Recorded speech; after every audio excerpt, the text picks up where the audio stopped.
Welcome to What Is It About the Weather?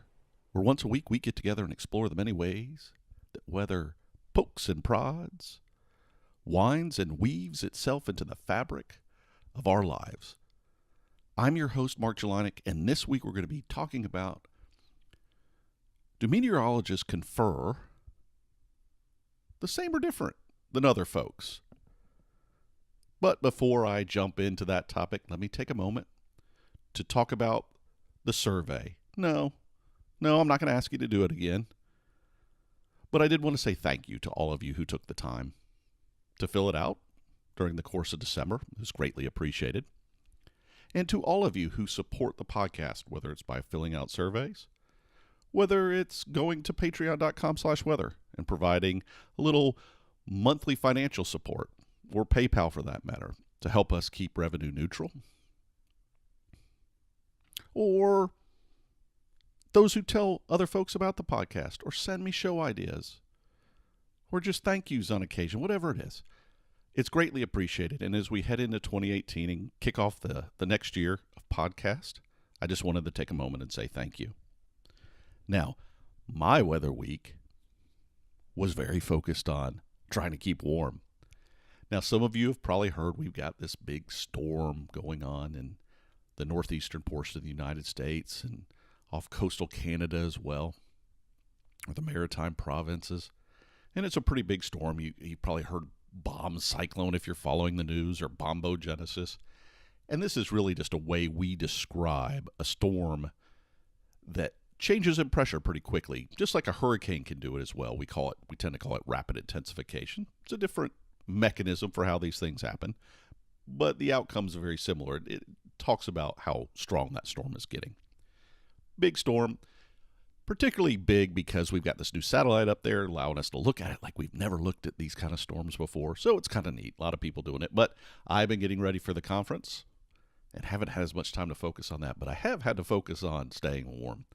Here in the South, we didn't certainly get as cold as some other areas, but we're not quite as used to it. So when our days don't get above freezing, that's pretty cold for us. And it presents unique problems. And that led to certainly my weather intertwined element of the week, which was being woken up at 3 in the morning, not last night, but the night before, by a fire alarm. Pipe burst, sprinkler system lost all its water, or the water pressure, and of course that triggered a fire alarm to go off. So we didn't do so good of a job in that case of staying warm. But overall, I haven't heard a lot of bad stories.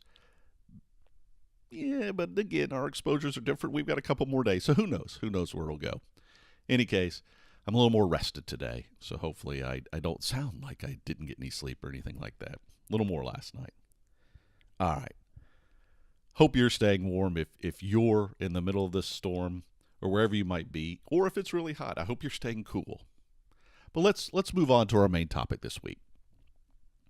So, do meteorologists confer like everybody else? I get the question a lot about what happens at these conferences. And I think it comes from wondering, if we're just sitting around the whole time issuing weather forecasts. So person A is done. Now it's time for person B to give their weather forecast. And no, that's not really what happens. Actually, we do have weather briefings at this conference.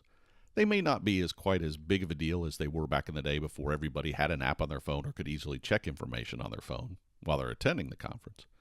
But it is an excellent opportunity for students or the local office where the conference is taking place to do a weather briefing. But that is just a small fraction of what happens at these conferences.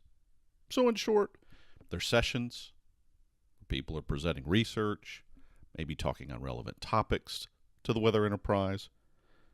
There's meetings, there's meals, there's exhibitors. Heck, there's even after parties, just like any conference. Now, part of that may depend on if you've ever been to what would be called a professional conference, right? I know back in the day, before I got into meteorology, I was going to some of these conferences, but I was always an exhibitor, so I didn't really see the conference side of things all that often.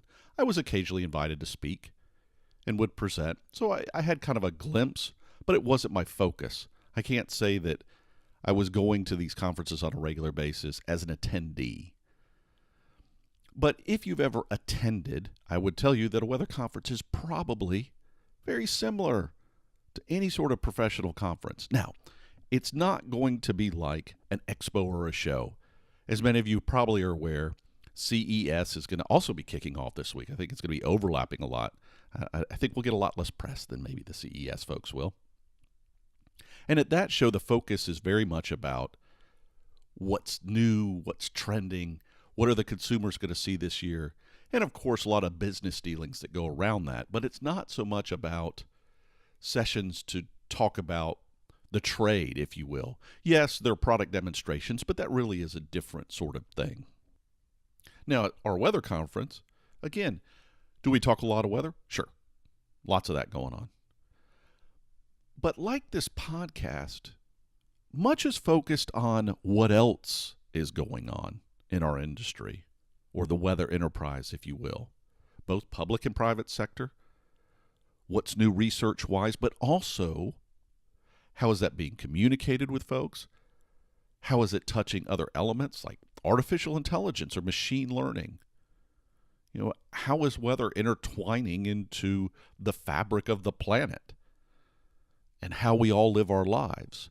So there's a lot more to it than just the science of the weather. Now, that being said, there are specialty conferences. You know, I mentioned the one I went to in the fall where we were really focused more on operational meteorology, a lot about doing forecasting or presenting information to the public. But I've attended tropical conferences where the focus is very much on things like tropical cyclones or weather that tends to take place just in the tropics of the planet. And a lot of science conversations about that, but also impacts, but with a narrower framework in which to have the discussion. So I've talked about at these conferences things that have gone into hydrology when you think about snow and stream flows and those sort of things. Whereas this time I'll be talking about education and outreach and podcast. You know, the survey that you took will be part of that. It's our weather ready nation, and we look at how we're making the U.S. a weather ready nation. Now this conference I'll be going to is, as far as I know, it's the largest weather specific or meteorology specific conference that takes place every year. But there are others. This one just happens to be where the bulk of people come together, and we can hit a lot of topics. And that's actually one of the things I like about this conference, is it provides an opportunity for me to learn on different subjects that I might be interested in. Because while a lot of people specialize in one thing, I've always enjoyed touching a lot of different elements, even within meteorology. Like I said, you know, when I get into snowfall components or snowpack components, I'm in a kind of a whole new spectrum with the hydrology element. What the podcast has opened me up to and more of the communication or a frontward-facing element that I had not been part of in the past. So it's a good chance for me to learn. And quite frankly, it is a good chance to confer. I see sessions. I may ask questions or have a conversation with who presented after, you know, they have finished with their presentation. I'm going to see peers and colleagues and friends and talk with them about different things going on in their lives, but also within the weather enterprise. Trends and new approaches and where the science is advancing, etc.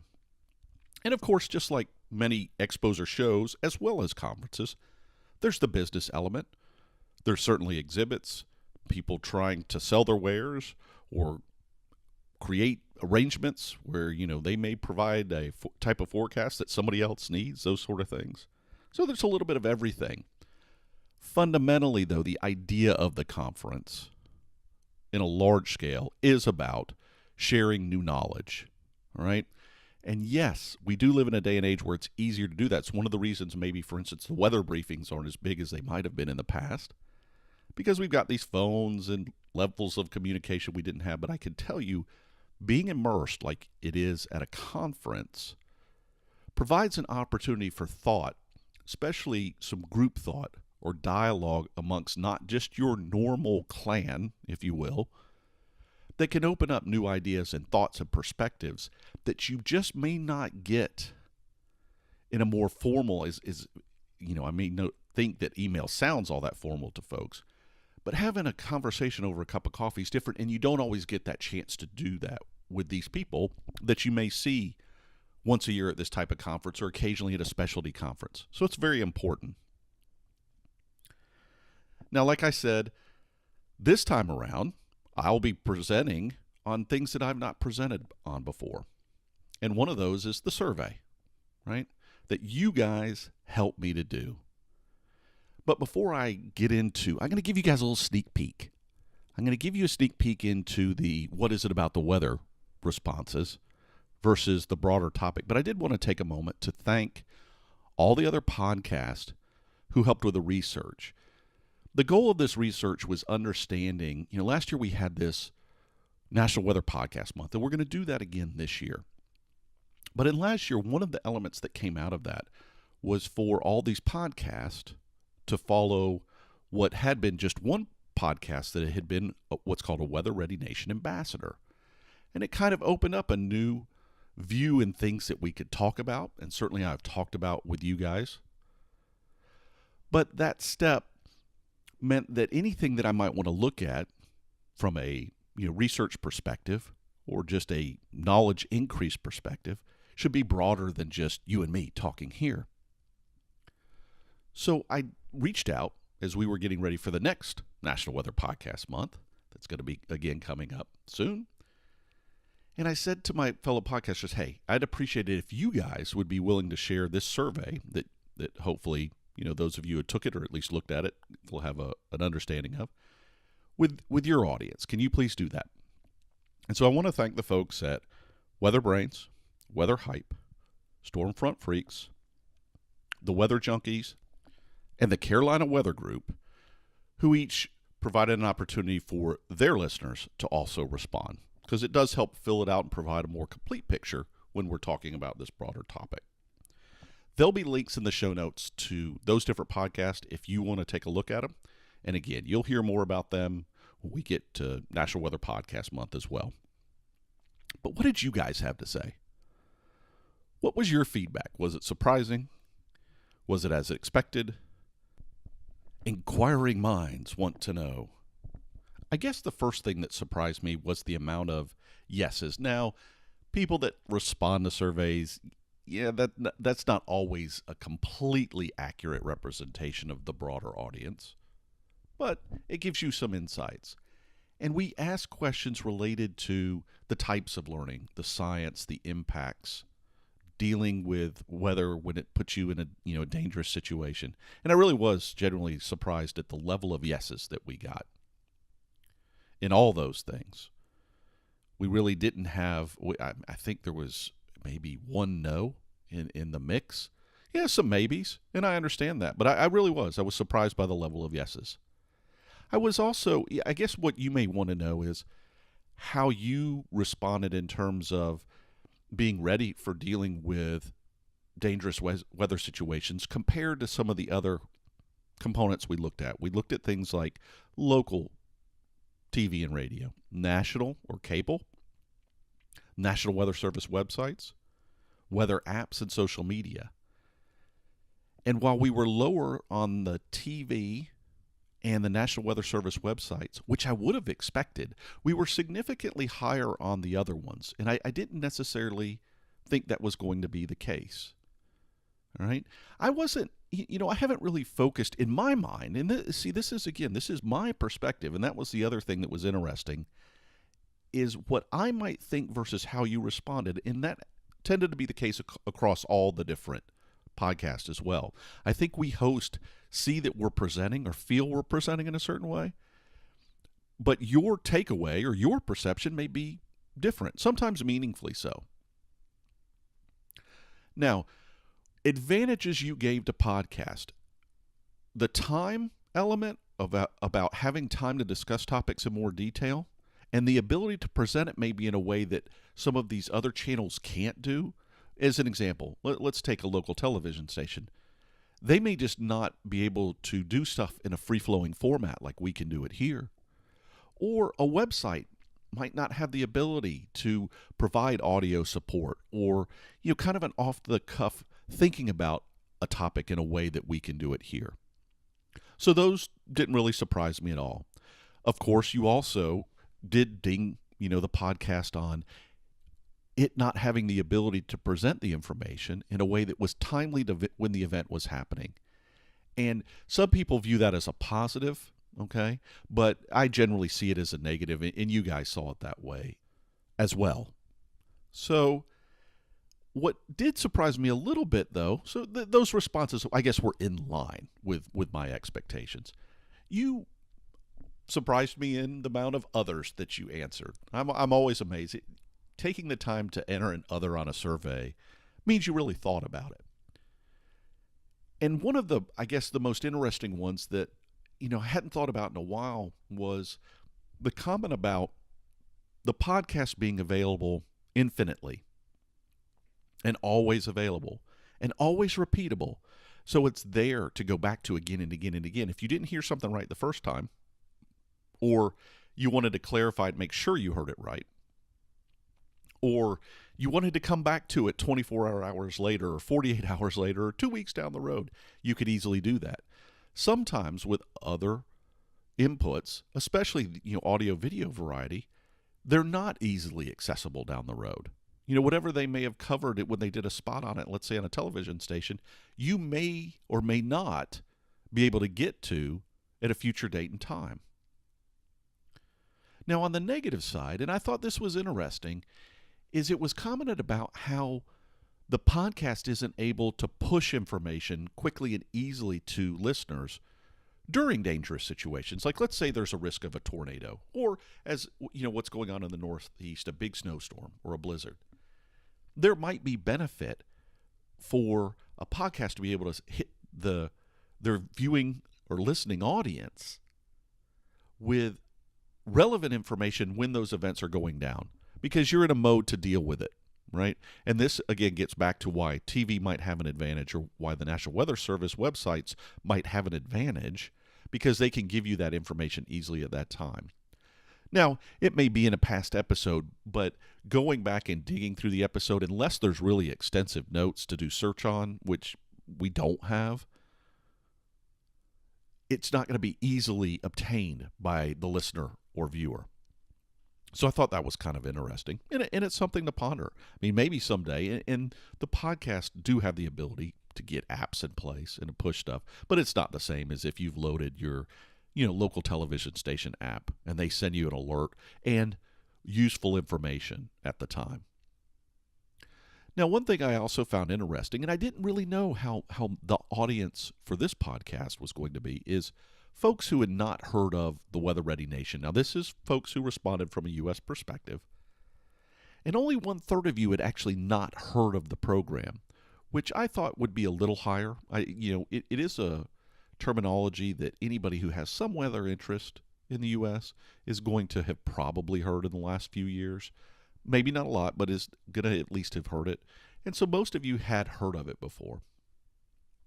Although I was surprised at how often you guys said I mentioned the program.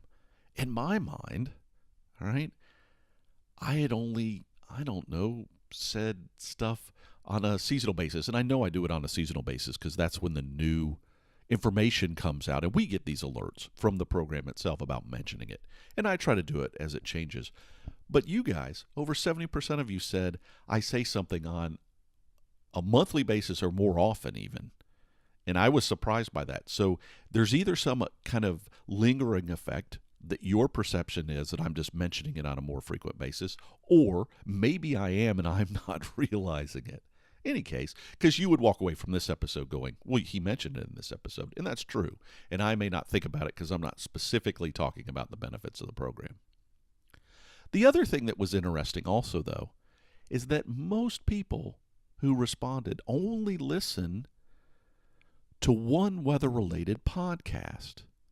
And I found that particularly intriguing. I think a lot of times, and I know this podcast is a little different than some of the other weather-themed or weather-focused podcasts, and that our focus is not about discussing the weather. Yeah, sometimes we get into the science of the weather, but a lot of times it's about impact-oriented information.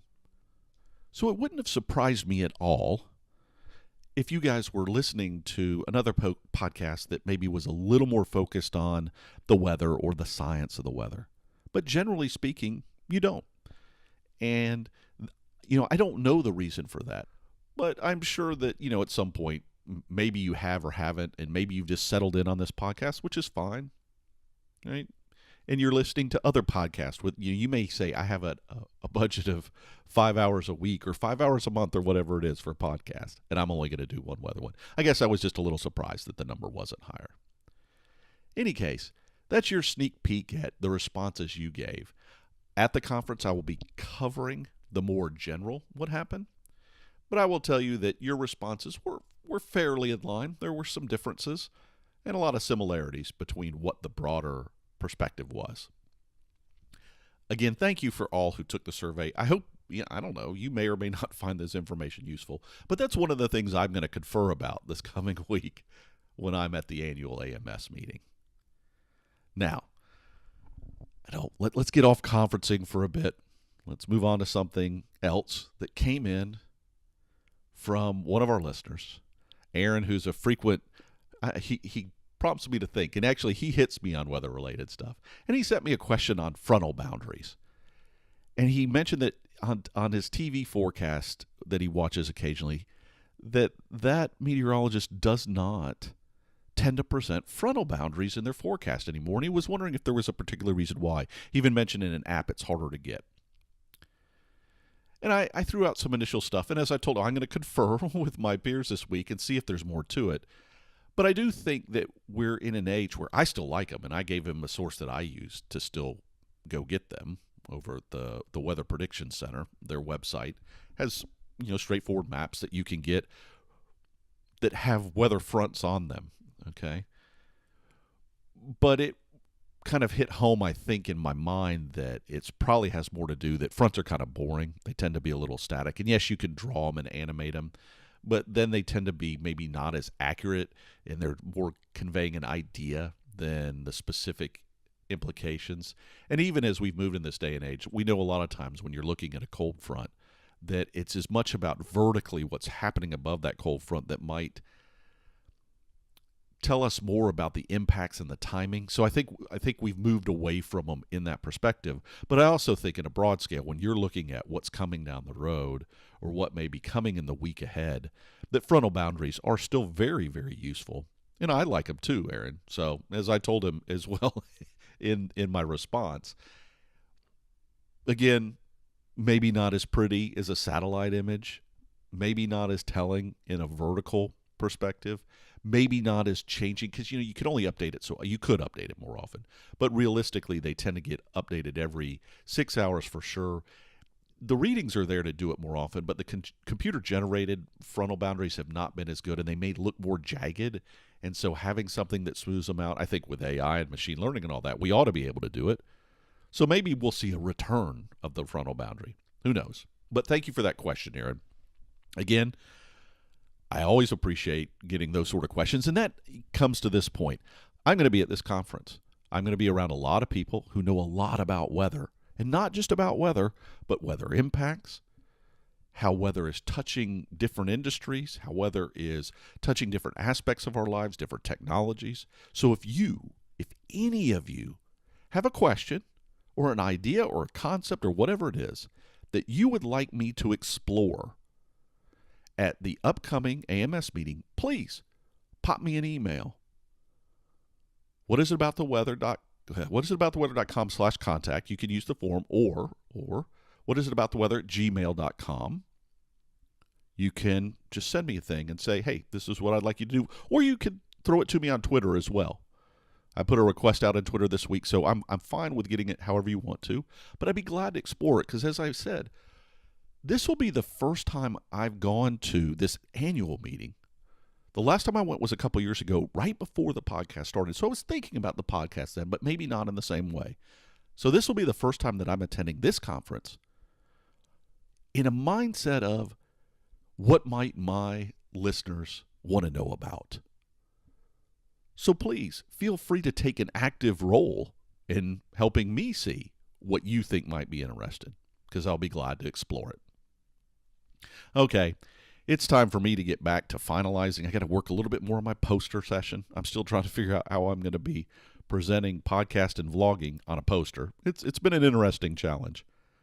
But I am using an example. One of the things I'm going to be showing is the series we did about where does my forecast come from, because I think it's a good example about how you can outreach on these topics and use podcast to help, spread knowledge and information, particularly in something that needs more time than just a run-of-the-mill brief website explanation or a couple-minute blurb on the topic.